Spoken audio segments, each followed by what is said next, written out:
State बँकेचा कर्मचारी बोलत आहे. हा बोला. त्या दिवशी गुढीपाडव्याला जे राजसाहेबांचं भाषण झालं त्याच्यात त्यांनी बँकेमध्ये मराठी बोलण्याच्या मुद्द्यावर भाष्य हा.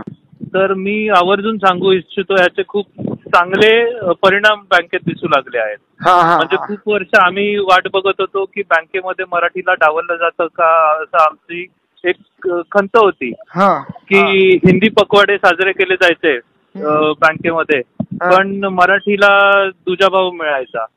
पण आता हे जे काही साहेबांनी त्या दिवशी हा मुद्दा उपस्थित केला त्याच्यानंतर आमूलाग्र बदल दिसून आले. बँकेने हिंदी भाषिकांसाठी एक माहिती पुस्तिका काढली आहे की त्यांना रोजच्या वापरातले मराठी शब्द शिकता येतील.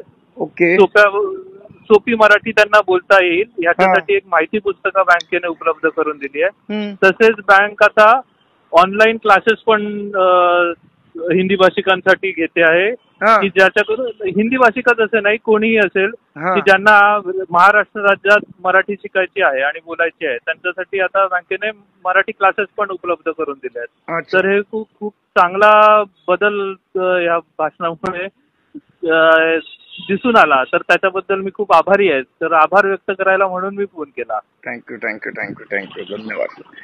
चालेल चालेल. थँक्यू. तुम्ही मराठीसाठी काम करतायत त्याच्याबद्दल आम्ही खरंच खूप आभारी आहोत आणि त्याच्यामुळे मराठीला योग्य तो मान सगळीकडेच मिळेल अशी आमची अपेक्षा आहे. Thank you thank you. हा सांगतो साहेबांना सांगतो. धन्यवाद धन्यवाद धन्यवाद. Okay okay. नवीन नवीन घडामोडी पाहण्यासाठी आजच आम्ही मुंबईकर 24 तासला लाईक करा, सबस्क्राईब करा आणि अपडेट रहा.